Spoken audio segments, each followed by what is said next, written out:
Pagaling ng pagaling ngayon ng Houston Rockets. Ganda ng laban nila kontra dito sa Milwaukee Bucks. Halos napaupo at napaluhod dito si Giannis Antetokounmpo matapos mapuruhan yung balikat. Saktong-saktong balikat naman kasi ang tinamaan matapos sumangga dito ni Jabari Smith Jr. Pero bago pa mangyari yan ay muntik pa makipagrambulan dito si Jabari Smith Jr. kontra naman dito kay Andre Jackson Jr. Ready na magboxing yung dalawang players, naka-ready na yung kamao. East versus West naman tayo. Milwaukee Bucks kontra dito sa Houston Rockets. Home court advantage para dito sa Rockets. Starting 5 nila ay sila Smith Jr., Tate, Sengun, VanVleet at si Jalen Green. Samantalang dito naman sa Bucks ay sila Giannis Antetokounmpo, Chris Middleton, Lopez, Lillard at si Malik Beasley. Bago tayo magpatuloy, baka gusto mo tong stickers namin sa halagang 15 pesos lang ay meron ka ng waterproof, dustproof at sunproof na high quality stickers. Meron din tayong mga team sa East at West at meron din tayong Hall of Fame. Ang pinakapaborito ko dito itong si Michael Jordan. Available lang lahat ng yan sa Shopee. Click mo lang yung link sa comment section. Well, opening quarter, magandang panimula dito ng Milwaukee Bucks. Sa pangunayan dito ni The Greek Freak, Giannis Antetokounmpo mula sa kanyang 3-foot dunk at isang layup. Halos nakikipagsabayan din dito si Baby Joker Alperen Sengun sa ilalim. Unti-unti rin tong pumipitas sa free throw line. Under 6-minute mark na yung kumawala dito ang Milwaukee Bucks ng kanilang back-to-back 3 mula dito kay Malik Beasley at kay Bobby Portis. Dito sa first quarter, buhat mode dito si Baby Joker Alperen Sengun. Halos siyang gumagawa dito para sa Rockets. Bago matapos ang first quarter, ganda ng ginawang kartada dito ng Houston Rockets mula sa dalawang tres ni Holiday at ni Jabari Smith Jr.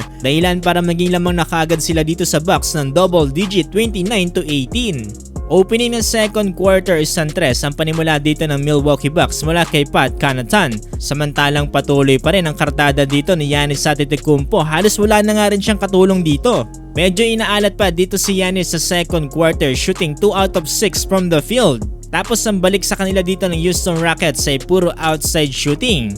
Yung inaasahan sanang katulong dito ni Giannis Antetokounmpo na si Damian Lillard ang alat din ng tira, shooting 0 out of 3 from the field. Bokya din si Dame Time dito from beyond the arc. Kitang-kita ang frustrations dyan ni Dame Time, ayaw talagang pumasok. Tapos ang first half ng buhat mode pa rin dito si Alperen Sengun, 63-43, up by 20 na ang Houston Rockets.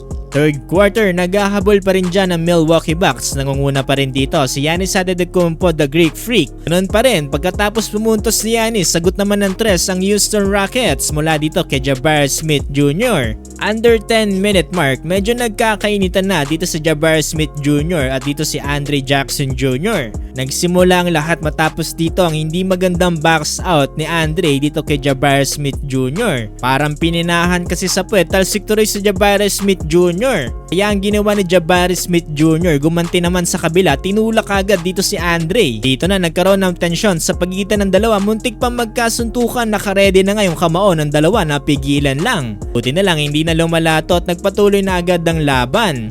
Well, dito sa third quarter, nagpatuloy pa rin ang kalamangan dito ng Houston Rockets. Showtime pa si Jalen Green, alley-oop dunk mula dito kay Fred VanVleet. 89-73. Fourth quarter na pagod na si Giannis Antetokounmpo. Wala pa rin siyang katulong dito para sa Milwaukee Bucks. Hindi katulad dito sa Houston Rockets, gumaganda ang kanilang team effort. Ganda rin ang ball movement nila kaya talagang hirap dito ang Milwaukee Bucks. Kaya din talaga ng kawalan sa Bucks kapag ang aalat dito ni Damian Lillard.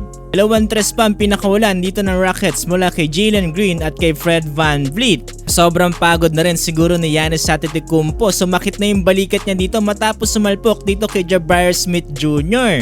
Paupo na lang at halos maiyak-iyak dito si Giannis Antetokounmpo sa sobrang sakit. Sa uli nanalo pa rin ng Houston Rockets sa final score na 112-108. Una dito si Alperen Sengun with 21 points na sinusundan ni Jalen Green with 16 points. Samantalang sa Bucks naman, Giannis Antetokounmpo 48 points, samantalang Damian Lillard 18 points. King epekto talaga kapag off night dito ni Damian Lillard sa Milwaukee Bucks.